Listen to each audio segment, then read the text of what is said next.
Good morning po. Tayo po'y mag-aral ng salita ng Diyos.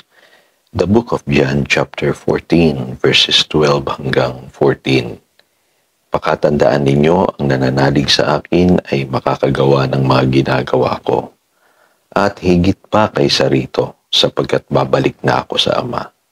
At anumang hilingin ninyo sa aking pangalan ay gagawin ko upang maparangalan ng Ama sa pamamagitan ng Anak. Kung hihiling kayo ng anuman sa aking pangalan, ito ay aking gagawin. Miracles today. At magandang pag-aaral po sisimulan natin ngayong linggong ito. Pag-aaralan po natin yung possibilities ng miracles sa panahon natin ngayon. At kung last week natutunan natin yung resurrection power, ito po'y kadugtong lamang ng ating mga pag-aaral. Para makita po natin na sa panahon natin ngayon, posible pa rin ang himala sa buhay po ng mga believers.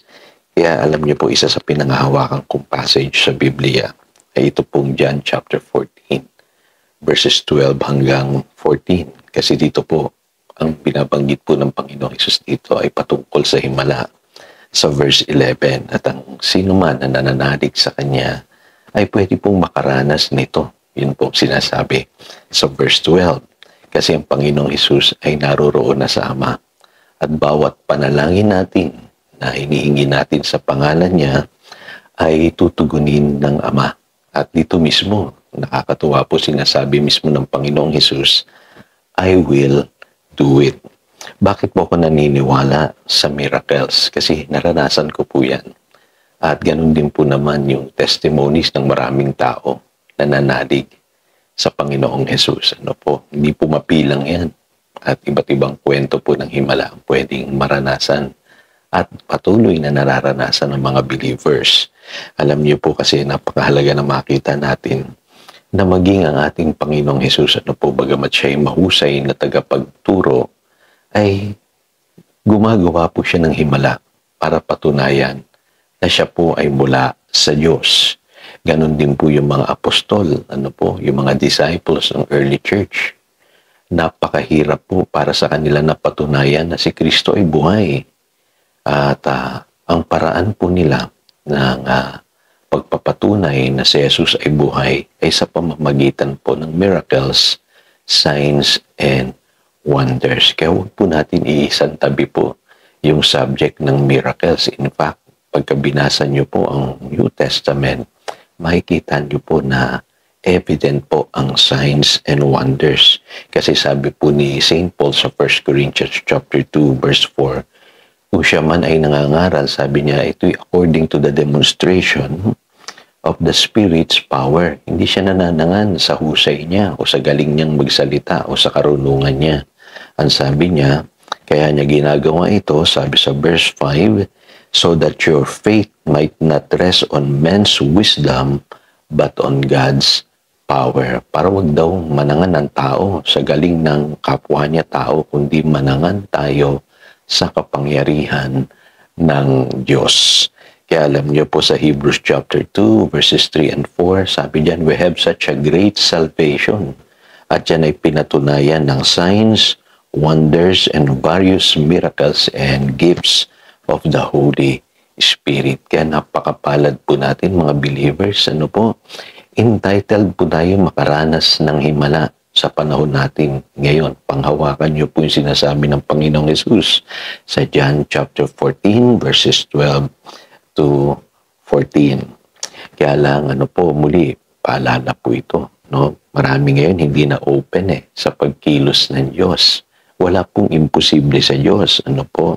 At ang miracles and answered prayers, pareho lang po yan.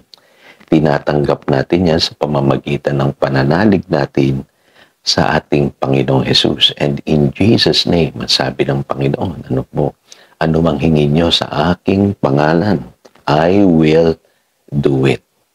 Kita nyo, napakahalaga pala na makita natin ang Panginoong Hesus mismo, ini-encourage tayo. Na humingi sa kanyang pangalan.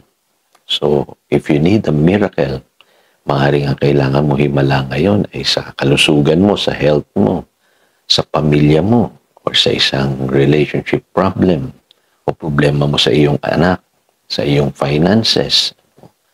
Kung ano man yan, walang imposible sa Diyos, manalig ka. Paano ba kumikilos ang Panginoon?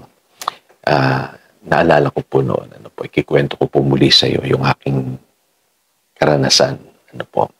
Ang nangyari po sa akin noon, nung ako po ay may karamdaman, meron isang verse sa Bible na pinanghawakan ko po, yung Mark chapter 16, verse 18. Ang sabi sa verse 17, "These signs will accompany those who believe." So, ibig sabihin, yung palatandaan, mga tanda na sinasabing mga himala, mangyayari yan sa sino bang sumasampalataya.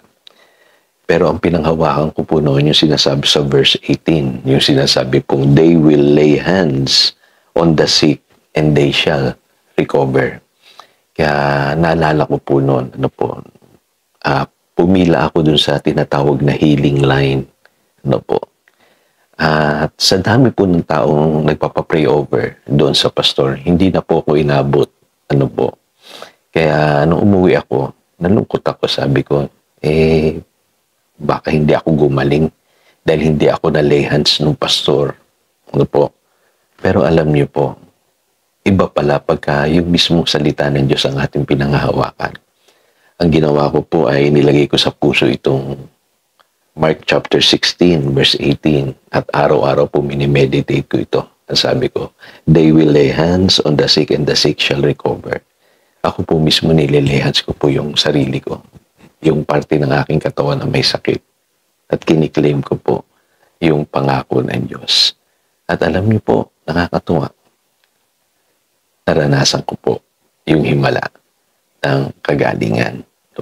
Kasi yun lang naman ang hinihingi ng Panginoon . Ang sabi dyan, "Anyone who has faith in me."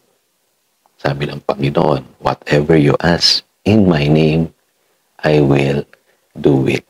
Kaya napakasimple po.